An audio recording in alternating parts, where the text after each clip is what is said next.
जो आज हम लोग देखने वाले हैं पूरा एनिमल किंगडम में किस में एक्सटर्नल फर्टिलाइजेशन होता है, किस में इंटरनल, और किस में डेवलपमेंट डायरेक्ट होता है और किस में इनडायरेक्ट होता है। बच्चों जैसे आपको दिख रहा होगा यहाँ पर बेटा जो है कौन है, फाइलम पोरीफेरा।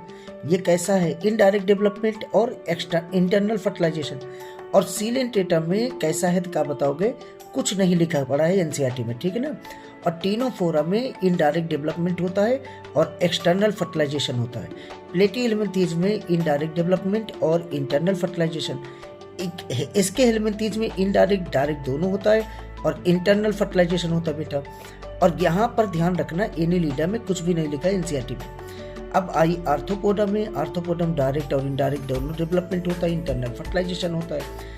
अब मुलस्का जो होता है आपका इनडायरेक्ट डेवलपमेंट होता है और कोई भी जो है यहाँ पर फर्टिलाइजेशन के बारे में कुछ नहीं इन्फॉर्मेशन है एनसीईआरटी में। इकाइनोडर्मिटा में इनडायरेक्ट डेवलपमेंट एक्सटर्नल फर्टिलाइजेशन।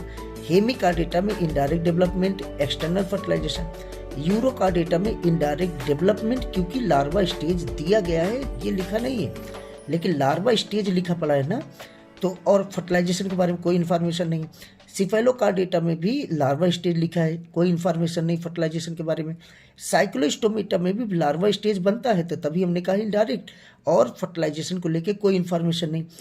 कॉन्ड्रोक्थीज में कोई जो है इन्फॉर्मेशन नहीं है, डायरेक्ट है कि इनडायरेक्ट। हाँ, इंटरनल फर्टिलाइजेशन एनसीईआरटी में लिखा पड़ा है। और ऑस्टियोक्थीज में डायरेक्ट डेवलपमेंट होता है, एक्सटर्नल फर्टिलाइजेशन होता है। एम्फीबिया में कैसा है, इनडायरेक्ट डेवलपमेंट एक्सटर्नल फर्टिलाइजेशन।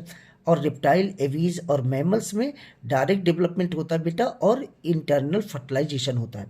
अब ये सब बात हो गई, ठीक है। अब इसको देखते हैं हम लोग। यहाँ पर बेटा ध्यान रखो कि जो आपका एक्सटर्नल फर्टिलाइजेशन है किस में होता है, टीनोफोरा, इकाइनोडर्मिटा और हेमिकार्डेटा, एम्फीबिया और ऑस्टियोक्थीज में एक्सटर्नल फर्टिलाइजेशन। और किसी की बात आए तो आप क्या कहोगे, इंटरनल फर्टिलाइजेशन होता है। बात समझ में। अब डायरेक्ट और इनडायरेक्ट डेवलपमेंट केवल दो फाइलम होते हैं, आर्थ्रोपोडा और एस्के हेल्मिंथीज। और आपका डायरेक्ट डेवलपमेंट किसमें, ऑस्टियोक्थीज, रेप्टाइल, एवीज और मैमल्स में। और बाकी सभी में कैसा होगा, इनडायरेक्ट डेवलपमेंट होगा। थैंक यू बच्चों।